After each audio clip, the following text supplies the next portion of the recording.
Caros alunos, né? Agora a gente está continuando a aula 6 e a gente vai. Eu, é, eu apresentei a aula passada, né? A questão sobre guerra, né? E a sua origem, talvez tenha uma raiz biológica, né? E isso então é interessante saber, porque se tem uma raiz biológica, aí os biólogos, antropólogos e assim por diante podem destrinchar isso, e o objetivo seria tornar a guerra menos provável, né? Porque a gente tem capacidade de guerrear e a gente tem capacidade de colaborar, né? E a história da civilização que a gente cria grupos cada vez maiores que tem uma realidade intersubjetiva compartilhada que permite grupos cada vez maiores de colaborarem, né? Então, o objetivo final é ter uma realidade intersubjetiva global, né, que permita os países do mundo coexistirem na santa paz, né? Resolvam as coisas no tribunal de Haia, né? Isso aí é possível, né? Porque essas entidades foram ficando cada vez maiores e todo mundo percebe que isso é importante. A Primeira Guerra Mundial provavelmente foi iniciada com erro de comunicação, né? Aí planos começaram a ser executados que tinham sido estabelecidos há mais de uma década, né? E ninguém tinha controle disso, né? Bom, é, o, o capítulo 17 seria o próximo assunto, né? Então, a gente vai falar o capítulo 17 sobre bipedia, né? Que me pedia, né, andar de pé, é uma adaptação que define todos os hominíneos, né? E surge antes do uso de ferramentas, né? E dos cérebros grandes. E surgiu 2 milhões de anos antes disso, pelo menos. Então, muitas hipóteses têm sido propostas para explicar o caminho adaptativo que levou para esse modo de locomoção, incluindo um uso mais eficiente da energia na locomoção e eficiência da postura para conseguir coletar alimentação, né? Bom, é, então a gente já viu acho que a gente viu essa figura aqui embaixo, né? E mais ou menos o que fala, ele mostra de que o nosso esqueleto tem mais adaptações para andar bípede, né? Por isso o nosso andar ancestral, um, inserção do foramen magro na parte de trás do crânio, porque o animal anda de uma forma quadrúpede, né? Nos símios, em particular, eles têm braços mais compridos que as pernas, né? Os símios modernos. Os africanos não, né? Os consulídeos, né? Mas a gente faz parte dos símios modernos, né? E esses são adaptados à braquiação, né? Então, eles têm uma pelve longa, umas costas longas, né? Uns ombros poderosos, braços bem compridos, pernas mais curtas, né? E a gente tem todas, né? As nossas costas são curtas, elas fazem uma forma em S, né? Ao invés de fazer um grande arco, né? Então isso aí é por quê? Para colocar a cabeça de cima do quadril, né? A cabeça é a coisa mais pesada, né? Normalmente uma criança, se a cabeça vai, o resto do corpo vai. Então por isso tem tanta criança que morre na privada, né? Então ela vai olhar o que tem dentro, a cabeça pesa e o resto do corpo vai e entala, né? Então, se tiver uma criança pequena, feche os vasos e feche a porta do banheiro, porque isso é uma das fontes de morte mais comum, né? A outra é a janela, né? De que eles vão olhar para fora e a cabeça mais pesada e vai, né? E se você equilibra a cabeça em cima do quadril, você mantém a postura, né? Então, a cabeça é mantida vertical, o rosto é curto, né? A pelve é curta, né? E larga, né? Enquanto que a pelve do primata, ela é estreita e comprida, né?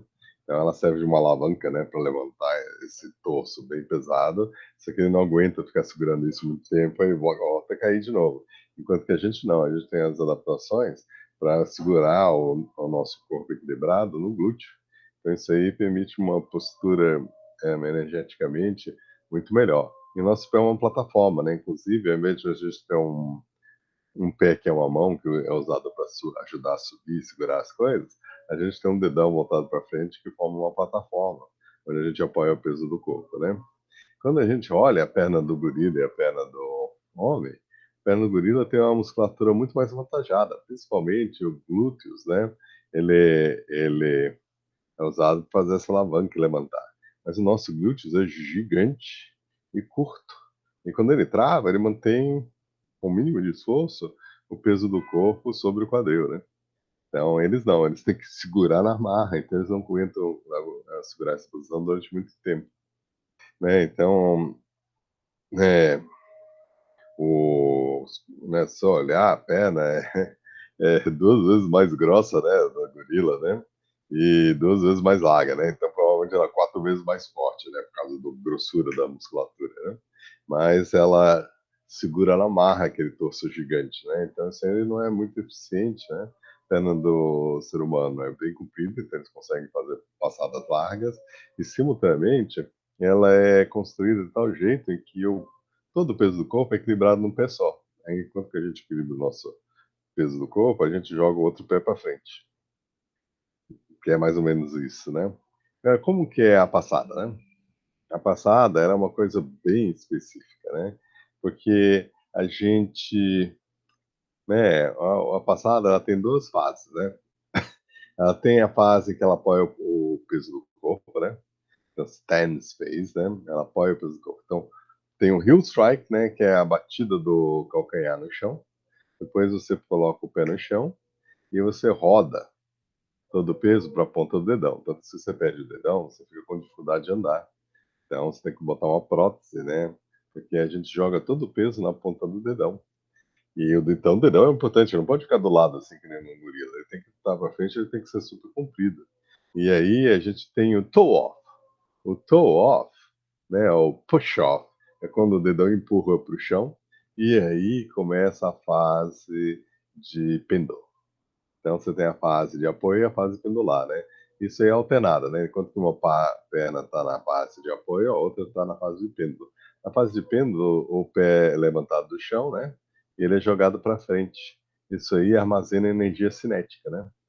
Então, a gente faz o pêndulo, né? Quando, né, a energia está acabando, a gente bota o pé no chão e tuc, a gente troca. Aí o outro pé que estava no chão, passa a estar no começo, né? No começo do pêndulo.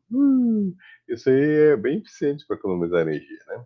Então, um ciclo da caminhada é entre o calcanhar no chão do mesmo pé, né?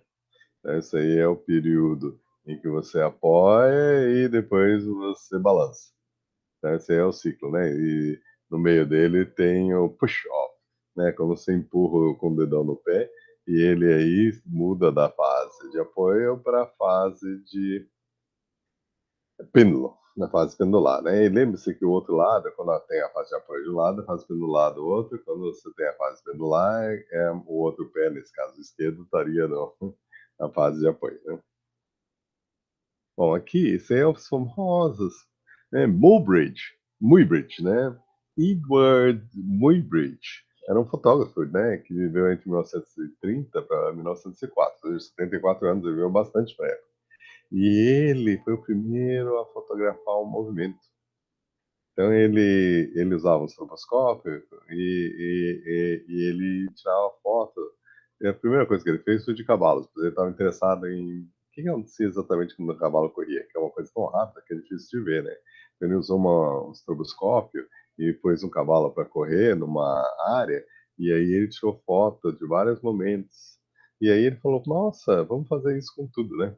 E o único problema é de que as roupas da época eram ridículas, né? As pessoas usavam roupa da cabeça aos pés, né? Então não dava para ver o que estava acontecendo. Então ele pôs o pessoal para andar nu, né? Isso aí deve ter causado o maior frisson da sociedade, né? Mas o que ele queria era é, compreender o movimento de homens e de animais em alta velocidade, né? E por quê? Porque ele era um pioneiro da fotografia, né? Ele estava empurrando a fotografia para além do que eles conseguiam fazer na época, né? E foi, na verdade, a primeira pessoa a fazer fotos de alta velocidade, né? E ele fez isso em Palo Alto, na Califórnia, né? Em 1878. Então, né, realmente são fotos famosas da história da fotografia, da história do filme, né? de que aí gerou a ideia de que talvez se você botasse um monte de fotos uma depois da outra, você poderia um, ter a ideia do movimento contínuo. Ó, essa sequência aqui mostra um homem e uma mulher caminhando, né? A mulher de lado, de frente, o homem de lado e de costas, né?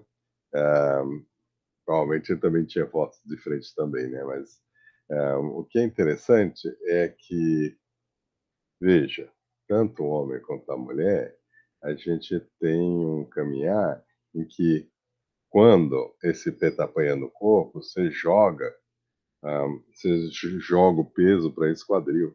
Então, quando você tem a fase pendulada ao pé, você joga o pé para o meio do corpo e ele apoia o corpo. Aí, quando você vira, você joga para o outro lado. Isso é mais evidente no homem e na mulher, mas os dois fazem isso. E é um rebolado, né?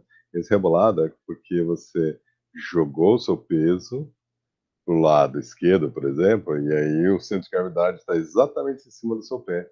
Então, se você parar, você está perfeitamente equilibrado. Lembre-se que é, é, caminhar é um tombo contínuo, né? Porque com cada pisada, você joga o seu peso para frente e você começa a cair para frente. E aí você tem o, o kill strike, né? Bate o calcanhar no chão e te impede de cair. E se alguém te passar uma rasteira na hora que o seu pé está indo para frente, você cai de boca no chão. Porque é uma coisa, é uma sequência de tombos que você vai tomando, né? Você começa a cair para frente e o pé te pega, e aí você levanta outro pé, ele vai, tem um movimento pendular para frente. É na hora que você vai quebrar os dentes no chão, pum, bate o outro pé e você levanta. Então, e se você enfiar um bastãozinho na hora H, prende o pé e a pessoa cai de boca no chão, porque está desequilibrada. Então, além de você ter essa sequência, você tem a sequência da bundinha, né? De que o traseiro das pessoas está indo para um lado e para o outro, mantendo o peso exatamente em cima do pé que está apoiando o corpo. E aí, quando o pêndulo chega no final, aí você joga o quadril para o outro lado. Então você fica fazendo esse movimento que é bem evidente quando você vê as pessoas fazendo lá nos Jogos Olímpicos. Tem uma corrida que é, na verdade, não é uma corrida, é uma caminhada rápida, né? E as pessoas tentam andar o mais rápido possível, né? E, e eles exageram bem esse movimento, né? Porque no fundo não é muito eficiente andar desse jeito, né? O ideal é você começar a correr, né? Bom, para você conseguir fazer isso, você tem o glúteo médio e mínimo, que ligam o fêmur à pelve. E quando eles contraem, eles jogam o seu peso, ou para um lado ou para o outro. E veja, é, e não só isso, que eles impedem o colapso da perna, né? Mantendo o quadril como uma estrutura de suporte. É, Aí a pelve, quando você contrai esse músculo, a pelve se movimenta ou para um lado ou para o outro. E veja, o fêmur, ele não vai direto no joelho, porque o joelho está para dentro. Então, o, o fêmur, ele está fixado aqui é a cabeça do fêmur, ele está fixado no quadril, mas ele não faz que nem o chimpanzé vai para o chão. Ele vai para o meio. E aí, quando você levanta uma perna para andar, o peso fica todo jogado em cima daquele quadril. Então, o joelho está mais para dentro do que a cabeça do fêmur. Então, você tem esse ângulo, né? Então, essas adaptações, cabeça do fêmur grande, você tem que procurar nos hominíneos para ver se eles são bípedes. Isso aí do joelho estar para dentro do corpo, isso aí é um joelho aduzido, né? Então, não é abduzido, né? É aduzido, né? Você pode ser abduzido pelos aliens, né? Mas o joelho é aduzido para o meio do corpo, né? O dedão também é aduzido, né? Ele se encontra voltado para frente. Os dedos são pequenininhos, né? Principalmente os dedos laterais, né? Os dedos do pé, né? O isquio é curto, né? E largo, né? O isquio é curto e o ilium é largo, né? E as costas, para jogar o peso da cabeça em cima do quadril, ele faz um S. E as patas de trás são bem compridas, né? Então, veja, qual que é o quadril do homem e qual que é o quadril do chimpanzé? O quadril do homem é curto e largo, e o quadril do chimpanzé é estreito e comprido, né? Então, essa adaptação é para um copo que segura todo o peso do corpo dentro desse copo, né? Enquanto que os chimpanzés querem uma alavanca para quando eles levantarem a parte da frente, ele funciona como uma alavanca, né? A gente não, a gente põe tudo em cima do corpo, né? Agora, quando você olha o joelho no ser humano moderno e do Australopithecus afarensis, o joelho é aduzido, né? Ia falar abduzido, né? Mas é aduzido, né? Isso aí significa de que o ângulo externo ele é mais, né, ele é mais fechado do que o outro ângulo. Então, ao invés do fêmur, como no caso de chimpanzé, com a tíbia, se encontrarem, se você faz um plano pela, pelo ponto de encontro, né? Ah, você tem uma, um plano e esse o fêmur está perpendicular a esse plano? Não. O fêmur, ele está ele tá aduzido, né? Então, né?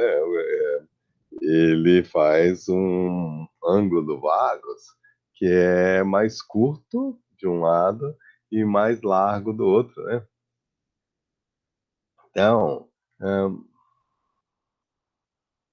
então esse ângulo do valgus é crítico para a locomoção bipede.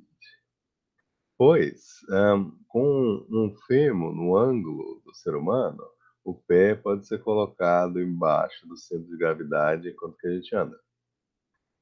Um chimpanzé, não, um símio, não consegue fazer isso e faz com que o animal meio que, né, balance durante a locomoção bípede, né? Porque quando ele apoia o peso num pé só, ele começa a cair para o outro lado. O ângulo do valgus é uma coisa compartilhada com o Australopithecus afarensis, que tem 3,5 milhões de anos antes do presente. E indica que ele também estava, era bípede. A pelve do Australopithecus afarensis também é muito semelhante à pelve do homem moderno. Ela é larga e curta, ao invés da do chimpanzé, que é comprida e estreita. Agora, o ângulo occipital, como o pescoço entra na parte de trás do crânio, o forame magno do chimpanzé é colocado na parte posterior do crânio, enquanto que nos seres humanos modernos ela é colocada exatamente no meio para você equilibrar o crânio em cima da coluna vertebral. Então, isso aí é uma adaptação do basicrânio. Bom, por que a gente ficou bípede? Tem várias teorias. Uma é de que é uma forma de locomoção eficiente, Energy Efficient Locomotion, né? Outra hipótese é de que a gente precisava das mãos para coletar alimentos, a gente carregava eles na savana africana. Outro é que a gente ficava de pé, que nem as suricatas, né? Que nem o Timão e o Bumba, né? Mas ele ficava de pé e olhava em volta, né? Para olhar as coisas em volta. Filhotes, carrega os filhotes na mão. Depois, para liberar as mãos, fazer ferramentas. Não sabe que não é o caso, porque a bipedia surgiu muito antes de fazerem ferramentas, né? E depois, outra hipótese que foi proposta é de que para a gente seguir as manadas de antílopes e zebras e assim por diante na savana africana, né? Então, o bipedalismo é característico de primos hominíneos, mas tem, por causa dessa importância, tem tido muitas teorias e hipóteses, né? Agora, é que os cientistas mais estão gostando ultimamente é o fato que, quando aqui, ó, vocês estão vendo um gráfico 17,8, em que você tem as energéticas da locomoção, né? Ou seja, como que a gente... Então, de um lado, a gente tem o consumo de oxigênio em ml, né? Por quilograma do corpo o meta andada, né? Então isso aí é em log, né? o Y, né? No proporcional ao peso do corpo, custos de transporte, né?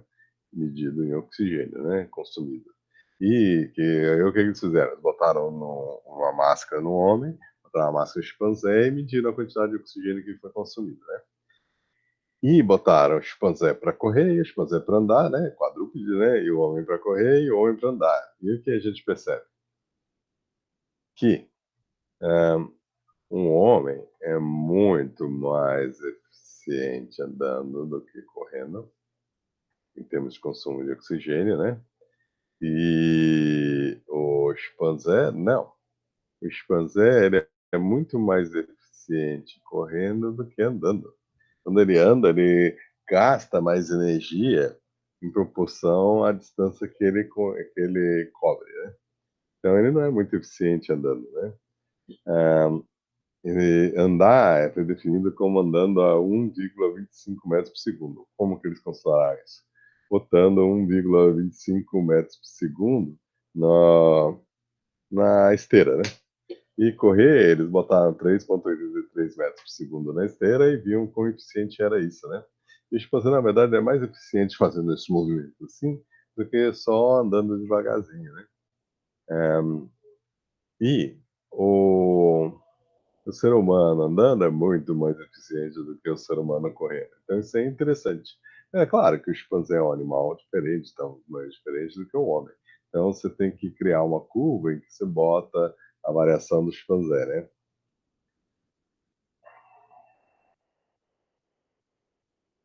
É, então, agora, aqui a gente tem os custos energéticos do quadrúpede e aqui a gente tem os custos energéticos do umbipede. Veja, quanto mais tempo você só está nas árvores, melhor os custos, né? Então, ó, os custos de um quadrúpede para se alimentar são bem menores dos custos de um bípede. Porque o quadrúpede, claro, está em cima da árvore, né? Então está comendo na árvore e mudando de galho em galho. Enquanto que o bípede tem que andar entre as árvores, né? Agora, conforme as árvores vão ficando, né, o tempo que você fica comendo em árvores vai ficando menor, os custos de ser quadrúpede se tornam maiores do que os custos de serem bípedes, né? Basicamente, o que está acontecendo é, quanto mais tempo você fica nas árvores, melhor é você ser um quadrúpede. Mas se você diminui esse tempo, aí você tem que se locomover de uma árvore para outra, por exemplo, numa savana africana, aí você não pode ficar nas árvores o tempo todo. Então você tem que andar entre elas. Se você tem que andar entre elas, você gasta mais energia. Aí o que acontece? É mais eficiente ser bípede do que ser quadrúpede. Então eles pegaram essa curva, né, essas informações e projetaram, né? E aí eles viram de que um ser humano subindo de árvore em árvore ele é muito menos eficiente do que um chimpanzé. Mas se ele só precisa fazer isso de vez em quando, aí é mais eficiente ser bípede do que ser quadrúpede. E então, é que eles pegaram essas curvas e criaram um limite para um bípede muito ativo e inefici- ineficiente é que uns limites para um bípede muito eficiente e nativo, né? Eles pegaram e projetaram para lá e para cá. E pegaram aqui a zona do quadrúpede. E é interessante porque você começa a entrar na zona crítica por volta desse momento aqui, né? Então, eles jogaram essa curva aqui, então criaram. E depois eles pegaram a zona que é ocupada pelos os quadrúpedes e quando você começa a ficar entre 60% a 80% do tempo no chão, ou seja, você fica nas árvores entre 40% e 20%, então é essa área aqui nesse gráfico, você começa a ter um motivo para deixar de ser um quadrúpede e começar a ser bípede. E esse gráfico aqui foi gerado porque o pessoal criticou e falou: não, mas a gente está comparando o ser humano que evoluiu muito com um chimpanzé. E, na verdade, quando evoluiu as características, era um estágio incipiente, então provavelmente não era tão eficiente quanto a bipedia de hoje em dia. Então, por isso que eles fizeram um limite para o bípede muito ativo e eficiente, depois o outro contrário, um limite para o bípede muito inativo e eficiente, né? Ou seja, ele rapidamente chega nos lugares e então, a maior parte do tempo ele está sentado, né? Bom, aqui a gente tem a distância caminhada entre x e x', e aqui é o tamanho do grupo, né? Então, se tem muitos recursos, você tem essa situação aqui, né? Se os recursos ficam menores, aí você pode fazer o que eu fazer e diminuir o tamanho do grupo. Você pode fazer como homem e aumentar a distância caminhada, né? Então, esse aí é o argumento desse aqui, o que aconteceu. Quando o Mioceno ficou mais seco, a quantidade de recursos diminuiu, tinha menos aves com frutas, e os seres humanos começaram a dar distâncias maiores para ir de uma fruta para outra. Os seres humanos não, no limite, né? E o pão começou a andar em grupos menores, né? É, então é isso.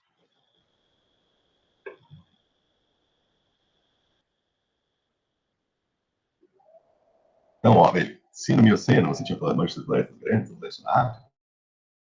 no final do Mioceno essas manchas ficaram menores. E aí, o tempo em que os hominídeos estavam no chão era maior. E aí se tornou mais eficiente, se vai ver de uma forma bípede, né? Agora, aqui é uma outra hipótese, né? Nessa hipótese aqui, eles pegaram o chimpanzé, né? E veja, o chimpanzé e o homem absorvem a mesma quantidade de sol, né, entre as 6 e as 9 horas da manhã. Depois, o ser humano, ele só pega sol no ombro e na cabeça, né? Enquanto que o chimpanzé pega no lombo, no rosto inteiro, né? A quantidade de sol que o chimpanzé pega ao longo do meio-dia, isso é muito maior. Aí depois, quando o sol começa a se pôr, aí o chimpanzé e o homem começam a pegar a mesma quantidade de sol de novo, né? Então talvez seja uma adaptação para o sol do meio-dia no meio da savana africana. Claro que isso aí também é válido, mas talvez seja um bônus, né? Agora, aqui é um pé de chimpanzé, aqui é um pé do homem. E aqui é o pé do Australopithecus afarensis, tá bom? Veja, o pé do chimpanzé, do gorila, o peso fica nos dedões. E o dedão oprimido, né?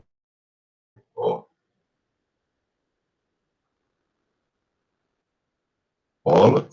pólex e hálux, né? Então, hálux, né, o dedão do pé, ele é oponível, né? Então, é essa primeira figura aqui. Agora, o pé do homem moderno e do Australopithecus é semelhante. O dedão não é oponível, ele é aduzido, e ele forma uma plataforma. Agora, quando a gente na Itália, eles encontraram pegada, na verdade, dois pesquisadores estavam procurando paleontólogos, fazer parte. Lembra a que ela analisava esses grupos gigantes? E eu procurar fósseis. E para você ser considerado um paleontólogo dessa época, né? Ou um antropólogo, você tinha que ter passado no acampamento da Mickey. Né? E aí eles estavam lá, eles começaram a chata, eles começaram a jogar a bosta de um no outro. Aí um deles se jogou no chão para evitar descender na testa e viu essas pegadas. Né? Vamos lá, vem. Essas pegadas, elas são ótimas, porque elas são cobrem uma boa distância, né? Dezenas de metros, e são dois indivíduos, um maior e outro menor. Pode ser um jovem, né? Mas é interpretado como um macho e uma fêmea. E eles estão dando, e às vezes a pegada do macho fica na pegada da fêmea, e vice-versa, né? A pegada da fêmea fica em cima da pegada do macho. Então, eles estão dando simultaneamente, né? E às vezes um está um pouquinho na frente, às vezes o outro está um pouquinho na frente, por isso que às vezes um precisa da pegada de um, depois o outro precisa da pegada do outro. Eles estão andando juntos. Não foi um andando e depois o outro indo atrás, né? Não, eles estavam andando um ao lado do outro.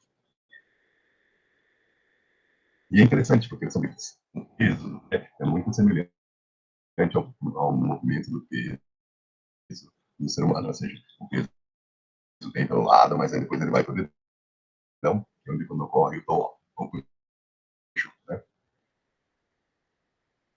Agora, aqui a gente tem uma comparação do caminhar e do andar, né? E o que é interessante disso é, é, a gente usa um pêndulo invertido para fazer a troca de energia cinética com energia potencial da gravidade. Né? Mas o que é interessante, se a gente olhar a velocidade com que a gente consegue andar e a energia que a gente gasta, na verdade, é, o, né, é,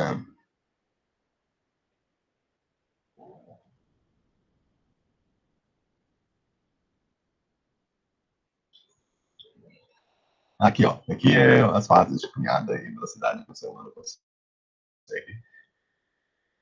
Um quadrúpede de 500 quilos, um pônei, um quadrúpede, né? Os animais, por exemplo, o cavalo, ele pode andar, ele pode trotar, ele pode galopar. E quando ele anda, ele normalmente ele anda com uma pata coberta. Né? Ele está num tripé, né? E aí ele põe uma pata na frente, depois outra, depois outra, depois outra. Quando ele troca, ele, por exemplo, ele está com as patas, né, alternadas, né? Então você tem a pata direita pata, e a pata da esquerda, pelo corpo, as outras duas estão indo para frente, tá bom? E aí, finalmente, quando ele galopa, ele vai especialmente, né? Então ele tem uma pata batendo no chão por vez, né? E é interessante porque você vê o pulso energético, ele é alto, em velocidades baixas, pode ser interessante, né? Por isso que às vezes você vai andar comigo e ele anda meio devagarzinho, aí você fica exausto. Por quê? Porque você prefere andar numa velocidade maior. Mas se você andar na velocidade que você prefere, outro amigo vai ficar bufando. Mas se você andar mais rápido, devagar do que você gosta de andar, você vai ficar bufando. Porque você tem uma velocidade ótima. Então, olha, o cavalo ele tem uma velocidade ótima de 1 metro por segundo para andar. E depois disso, conforme os custos aumentam, ele começa a trotar. Porque o trote é menos. Ele gasta muito para você trotar 1 metro por segundo, mas quando você está a 3 metros por segundo, o gasto energético dele é equivalente ao caminhar. E, finalmente, o galope ele é menos eficiente do que andar em velocidades baixas, e depois trotar é mais eficiente. E depois, conforme você começa a aumentar a velocidade, trotar se torna mais dispendioso do que galopar. E as mudanças ocorrem exatamente aonde o consumo de oxigênio começa a aumentar. Então a troca, né? Você deixa de andar e você começa a trotar exatamente na velocidade em que o trotar é mais eficiente do que o caminhar. Né? E exatamente no momento em que o galope é mais eficiente que o trotar, você sente uma vontade louca de começar a galopar. E esses humanos, eles têm duas opções, eles correm ou eles andam. E o andar da semana é sempre menos eficiente do que o tá bom? Então a gente não é tão eficiente quanto é. Só que a gente tem um ponto, né, que é por volta de 1,2, 1,3 metros por segundo, que pra gente é uma caminhada mais. Mas quando a gente começa a se aproximar de uma velocidade de 2 metros por segundo, a gente para de andar e a gente começa a correr. Tá? E o nosso correr, ele é mais eficiente do que o caminhar, mas ele é meio uma curva, né? Que não importa se seja correndo a 3 ou a 6 metros por segundo, ele é igualmente dispendioso, tá bom? Agora, se a máxima velocidade que você correr é 16 km por hora, que seria avançado, sei lá, você fazer 100 metros em 10 segundos, né? Agora, os cavalos conseguem facilmente chegar a 50 km por hora, né? Uma gazela, um galgo consegue passar de 60 km por hora, né? Um guepardo chega a 110 km por hora, né? Então, o ser humano não é muito rápido na velocidade. Isso aqui que é interessante é que o ser humano aumenta a dizer, qualquer pessoa. Se você começa a caminhar no calçadão, e você, né, quiser fazer um esforçozinho, você anda um pouquinho, depois corre, anda um pouquinho, depois corre. E no último ano, você corre a 10 vezes dela, né? Porque a gente consegue, mesmo que a gente seja menos eficiente no andar e no correr, que o cavalo, o cachorro e assim por diante, nenhum deles gosta de correr a uma velocidade alta durante muito tempo. O ser humano é o único que parece que consegue fazer isso na boa. E somos corredores natos. A gente consegue sustentar isso durante horas. E quando você bota, por exemplo, seres humanos para correr contra cavalo, em um terreno acidentado, seres humanos podem chegar junto com o cavalo, ou às vezes ganhar deles. Né? Então, você tem que ser grande, tem que ser acidentado. E os cavalos, né? Para correr 100 metros, é para correr 20 pontos. Aí, a tendência, e a gente olha isso também, quando o cavalo consegue correr 50 km por hora, ele normalmente ele manda numa velocidade bem menor, porque é mais eficiente. Então, ele por si só, os cavalos que eram usados nos correios, eles andavam numa velocidade muito inferior. E próximo das velocidades que a gente consegue sustentar, tá bom? Tanto que os caçadores-coletores do Kalahari, eles caçam gazelas. E eles, quando um dia que está muito quente de rachar, eles ficam correndo atrás da gazela e trocando, né, qual corredor corre atrás dela, até elas não aguentarem mais. Aí eles conseguem chegar perto e matar com flechas, tá? É com a lança, né? Então, eles são muito maratonistas, eles gostam de dias muito quentes, porque a gente é mais eficiente em perder calor do que uma gazela. Bom, aqui a gente tem um chimpanzé e um ser humano. O que é interessante é que o trapézio do ser humano é bem diferente do trapézio do chimpanzé, porque é bem mais curto. E o romboide, esse aqui, e a extensão dele na escápula é diferente também. Inclusive, é mais comprido, né? O glúteos do chimpanzé é comprido, né? O quadril é estreito e comprido, né? E o nosso glúteos, ele é gordinho e curto. Enquanto que o chimpanzé é comprido e estreito, né? Então, a força potencial que o nosso bolotão de glúteos consegue exercer é diferente lá do chimpanzé. Por isso também é que o chimpanzé tem um músculo com um gasto nele, né? De que da batata da terra, ele não é muito. Ele tem um tendão curto. Se a gente tem um tendão muito comprido, esse tendão tem uma função importante. Ele armazena até 30% da energia na pisada, né? Ele funciona como uma mola quando a gente está andando. Então, essas adaptações né, do nosso, é, da nossa escápula, elas são associadas ao fato que quando a gente corre, a gente levanta do joelho esquerdo, a gente mexe a mão direita. Quando a gente mexe o joelho direito, a gente mexe a mão esquerda. Então, a gente tem um contratempo que mantém a nossa equilíbrio enquanto a gente está correndo. Então, os corredores de elite, eles são comparativamente capazes de só correr uma velocidade de 36 km por hora com menos de 15 segundos. Em contraste, os especialistas em correr dos mamíferos, né, como cavalos, antilocata e galgos, cachorro-galgo, pode manter uma velocidade de 15 a 20 metros por segundo, né, faz o dobro, né, 54 a 32 km por hora, em muitos minutos. Além disso, o custo o correr é mais custoso em termos de energia para os seres humanos do que para os mamíferos. Né? E requer o dobro da energia metabólica por distância caminhada, que é tipo para os mamíferos uma massa igual. Finalmente, os corredores humanos são menos capazes de manobras e carecem de muitas mudanças estruturais que os quadrúpedes cursoriais têm, por exemplo, pés de tigres bem compridos e o remo e o húmero são mais curtos e proximais, né? Então, o ser humano parece que não está tão adaptado para correr. Só que, em compensação, é, quando as espécies galopam, é, esses animais como cachorros, cavalos, assim, a gente pode correr mais rápido que os seres humanos. É, a, a,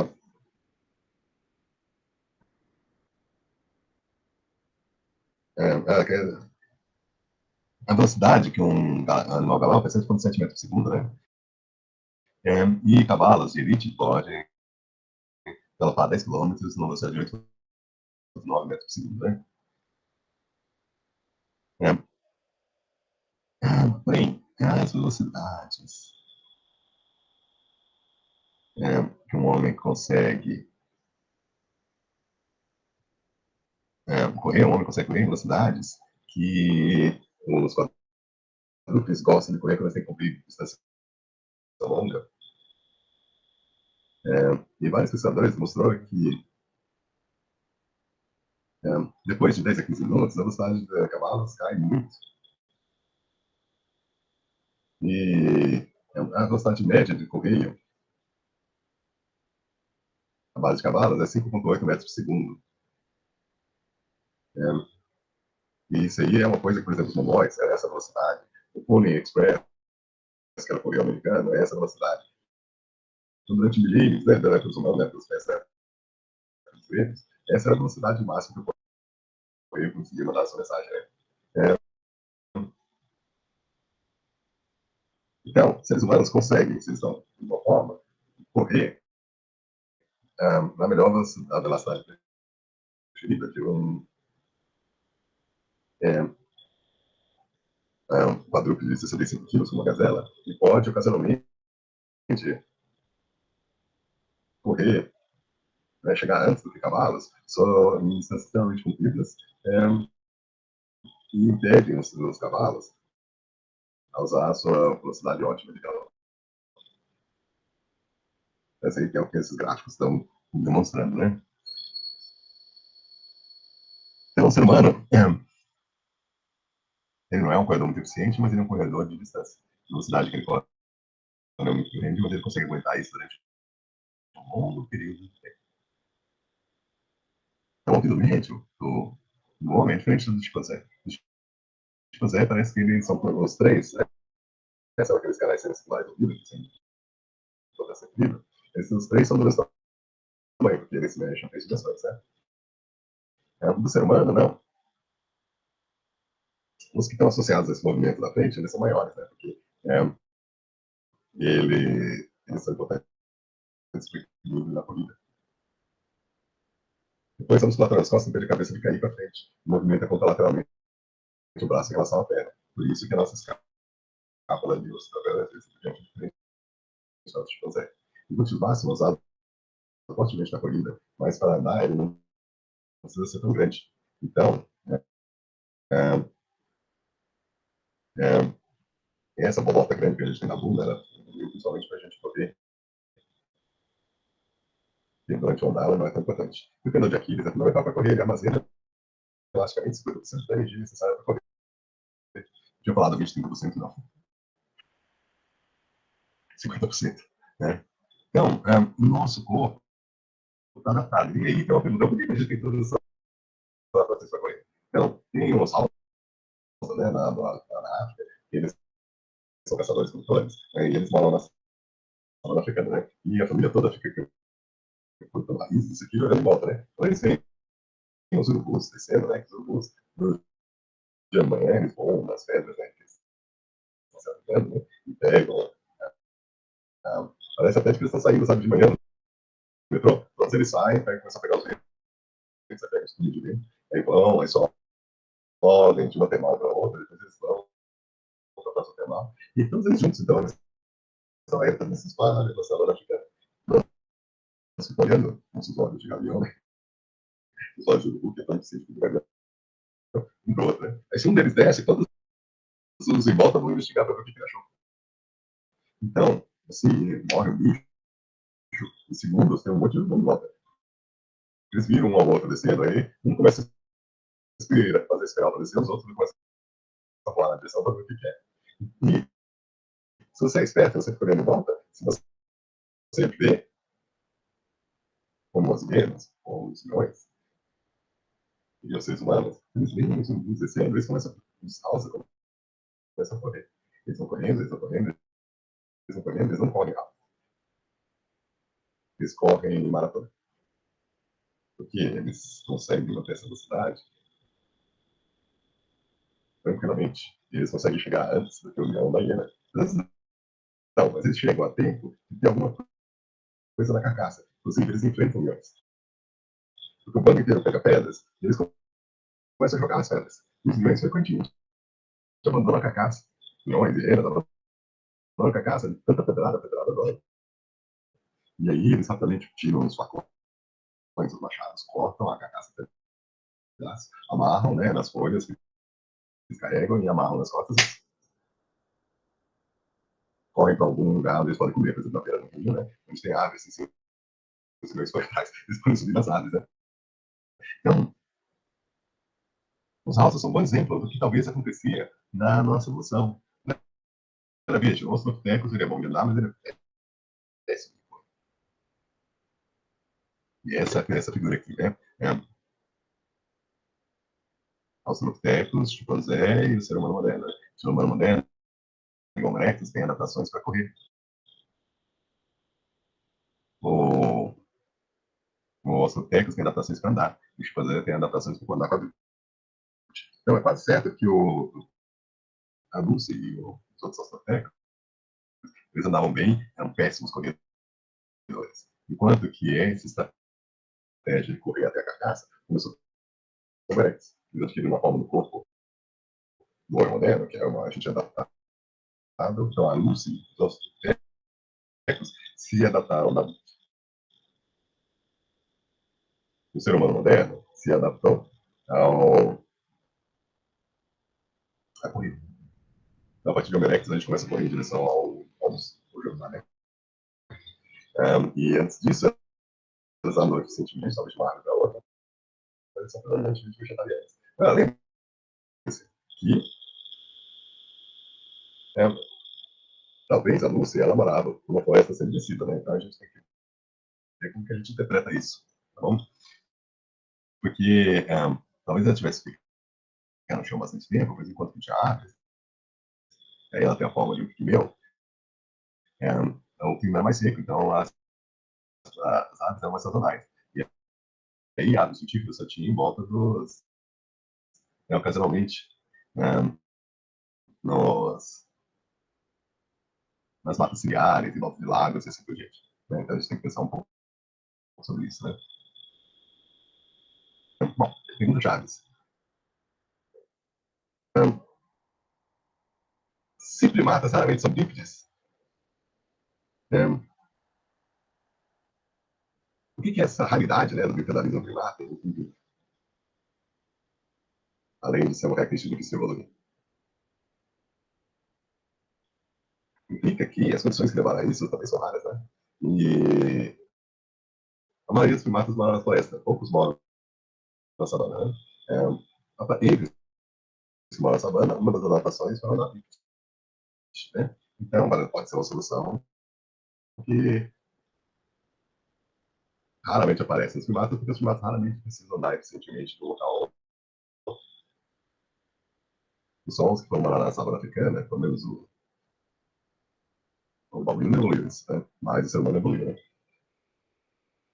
O macaco bebê que também é da savana, não evoluiu isso, eles são corredores, eles correm para a parte mais próxima, né? Então, dado a diferença energética entre um humanoide e um humano livre, que transformação evolutiva seria necessária, dada a diferença energética entre os adultos e o humanoide e o bipedalismo humano, uma transformação evolutiva seria necessariamente rápida ou lenta? Vamos pensar nisso. É. Bom, as diferenças metabólicas sugerem, né, que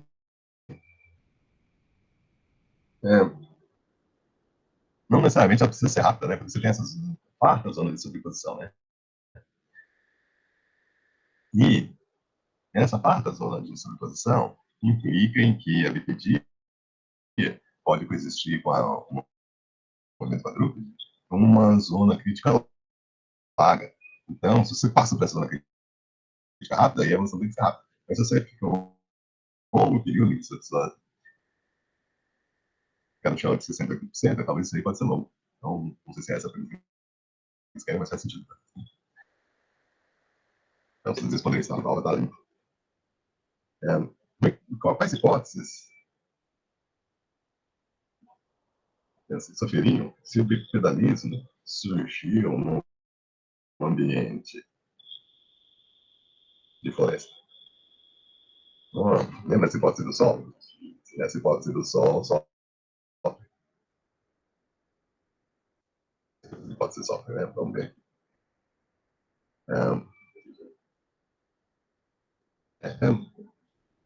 Uma locomoção eficiente, ela é interessante, mas se ela depender demais